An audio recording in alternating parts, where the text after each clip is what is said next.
So deconvolution just got a lot better in the new release of Siril 1.2.0 beta 2 at time of recording. It used to look like this, and now they've given us all of this.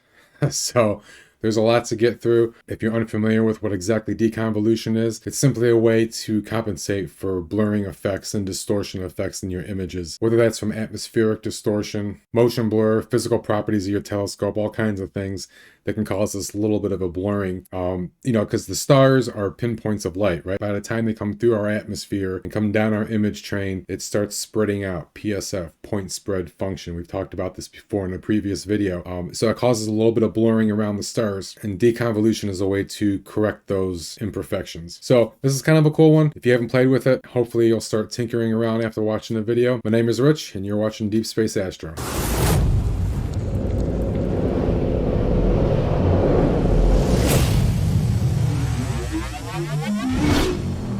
Okay, working with Siril 1.2.0 beta 2 today.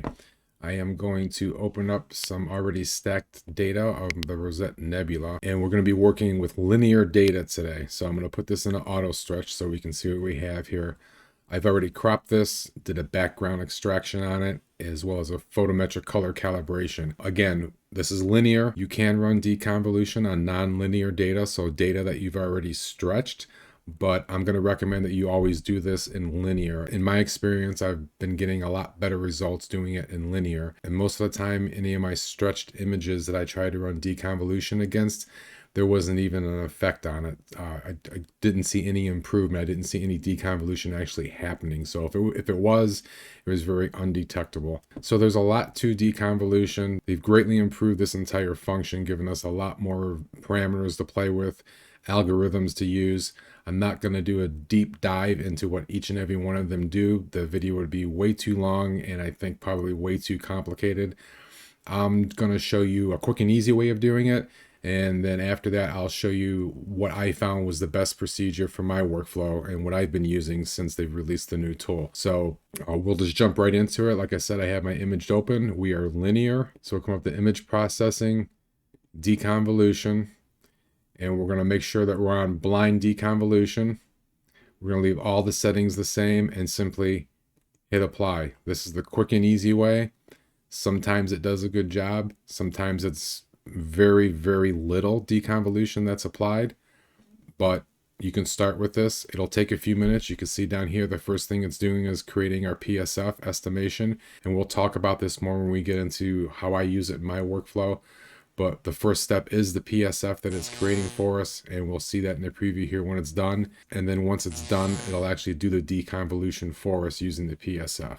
You can see down here now it's on Richardson-Lucy deconvolution. So it's created our PSF preview, and it's currently running the deconvolution process. It says ready and updated successfully. So if we just slide this out of the way now, and if we zoom into our stars to just around 100%, we're at 111 here now. This is after. If I do hit my undo button, you can see the before and after. Go back to the before and let me zoom in just a little bit. It's very minor what it has done when you don't specify, when you just use the default settings. But again, this is before and that's after. So you could see it did take the blurring down just slightly around the stars, but we can do better than that. So I am going to undo this. We're going to go back into my fit view, and I'm going to show you how I use this in my workflow. So the first thing that I want to talk about before moving forward is deconvolution can cause two issues with our image. The first is it can cause ringing around the stars, which is exactly what it sounds like. It can put dark rings around each and every one of your stars that it detects, which obviously is not something that we want. The second thing is it will amplify any noise that's in your image. So with the latter being said, I'm going to go ahead and close deconvolution. And because of the amplification of noise that it can cause, the first thing that I like to do before running the deconvolution is some denoising. So I'll come up to image processing, noise reduction, and I'm going to set a secondary denoising algorithm. We're going to use the Anscom VST, but I'm going to bump the modulation down to around 0.5. Now this won't prevent the noise amplification, but it'll kind of help curtail that a little bit, so it won't be as pronounced. We're just trying to control it a little bit so we can push the deconvolution another step or two in that process. So again, denoise with ASCOM VST, our modulation set at 0.5. It's going to hit apply, let that finish. Okay, that's done. Now we're going to go back up in the deconvolution, so image processing, deconvolution, and I want to talk a little bit about what we're seeing here. So our PSF preview is from us running the blind deconvolution and just hitting apply previously. If I click this and put this back, this is usually what you're going to see. You have no preview the first time that you run it. That preview that's in there, I want to talk about this PSF size. So before we move forward, I'm going to crank this down to 3 so you understand what I'm saying. We need to make sure that this star profile that is created is not being clipped within that preview window. So I'm going to take this down to 3 and I'm going to hit generate PSF, and this will take a few minutes because in a blind deconvolution, it is going through and it is detecting as many stars as it can and then taking an estimate of what this PSF size should be.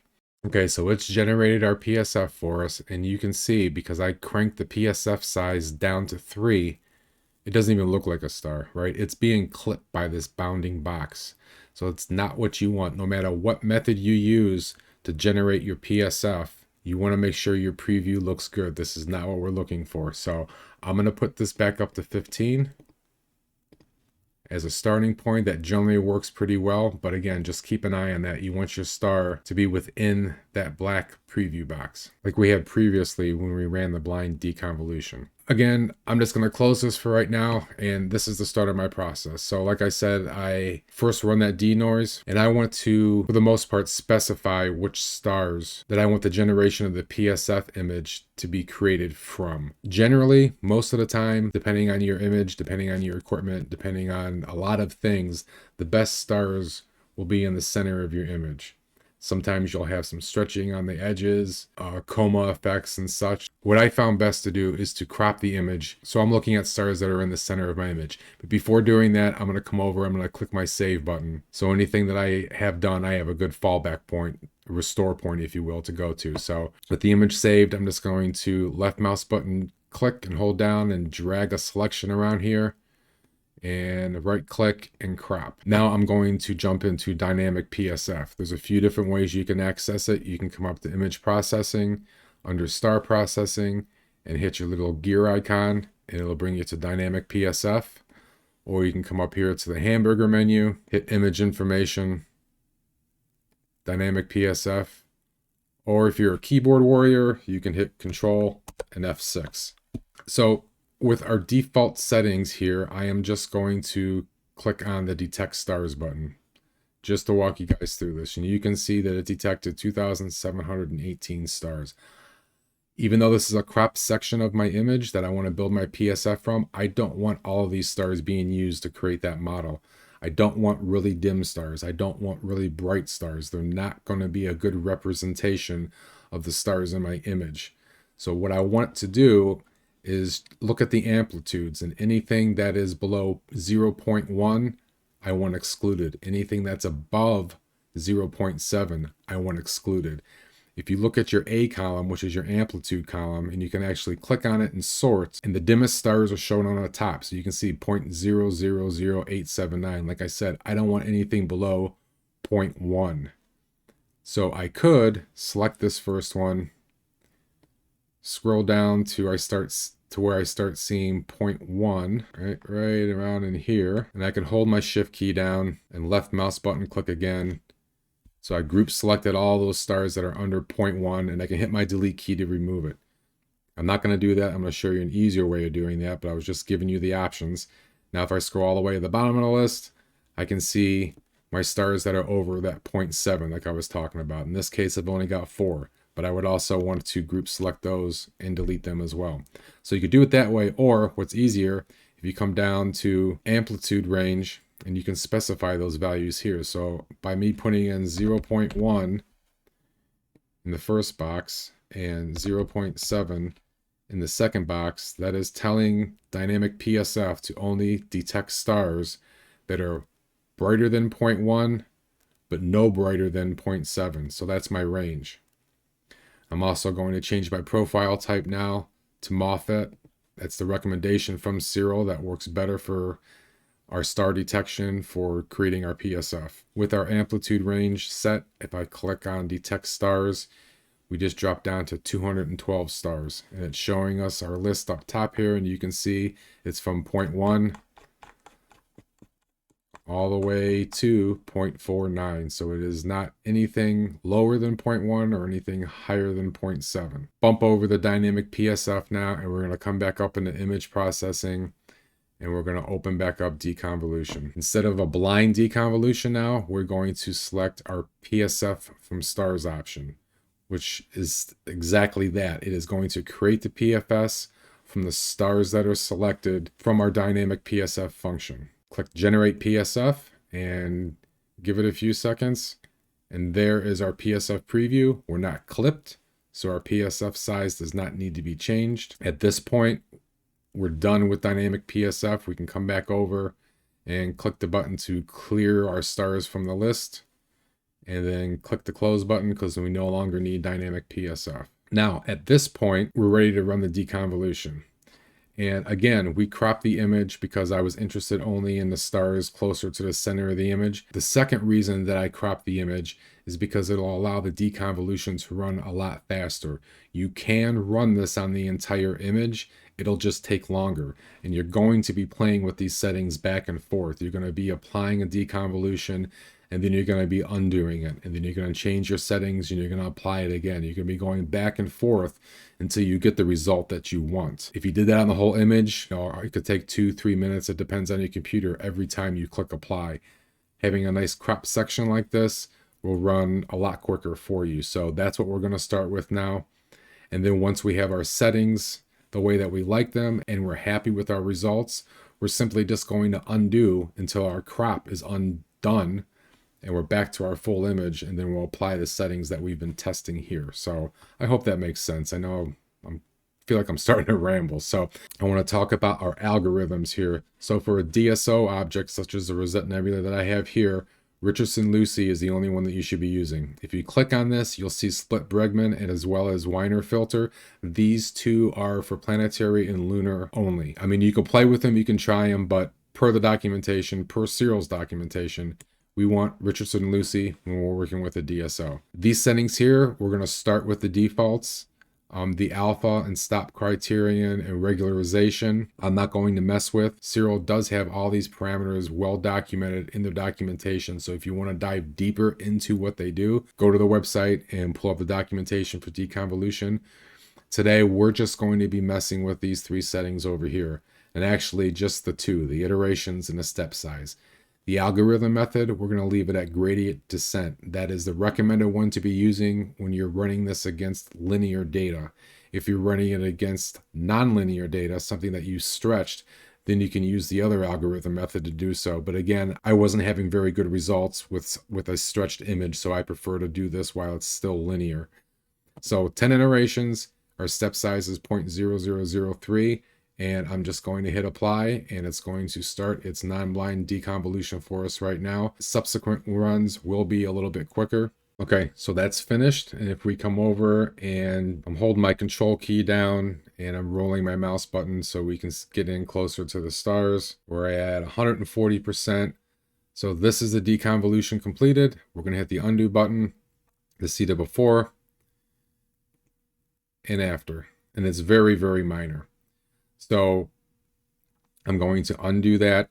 I'm going to come back over and I'm going to up my step size. You can also play with your iterations, but I know for this image, the default of 10 iterations works well, and increasing the step size will allow me to get more of the blur from around the stars. So we'll go up to 4 and we'll hit apply.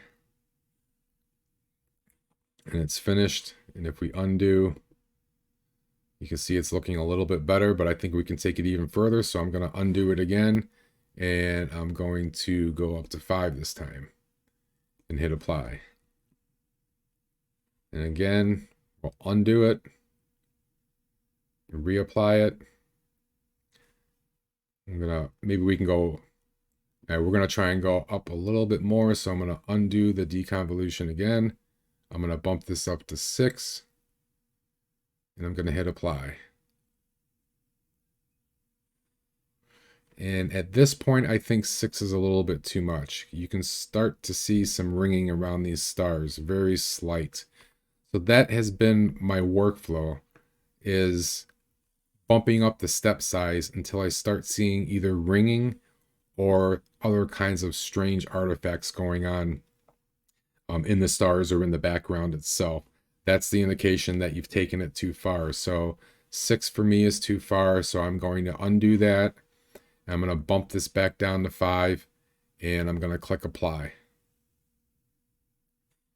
So looking at this again, a little bit up close. If I go before and then after, I'm like, yeah, I think that looks good. Let's look at the ones right here in the middle of the nebula. So that's before and that's after. So I'm happy with that, and we're ready to apply this to the whole image. But before we do that, and it's the one thing I forgot to mention when we were creating our PSF, if you come over next to the Generate PSF button, there is a Save button. So if you click this, it'll save your PSF in your working directory as a TIFF, and it shows you over in the console what it's done and where it's put it. So if I jump over into my working directory, there's my PSF file. That can come in handy if you close things down, or you've cleared out this PSF, or your computer crashed, any number of things. You can load your saved PSF file by coming over here where it says none and clicking on the little folder icon. And there's our TIFF in our working directory. If I open that up, it shows you here that it's listed, which means it's loaded. And there's our preview again. So it's probably something good to do, just so you don't have to sit through the whole PSF generation again, especially if you're doing it manually. So again, I'm happy with these results.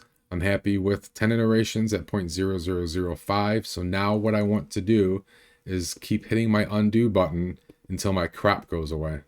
So now we're back to the full image. But doing so did not mess with any of my settings in the deconvolution. So since I worked on a small area of the image with the results that I liked, now I can come back and I can hit apply here. Obviously, it's going to take a little bit longer on this one, but once it's done, then deconvolution is complete for your entire image. Okay, so that's done. We'll zoom in here a little bit and take a look at things. And there's our before, and there's our after. And again, we can scroll over to a darker area.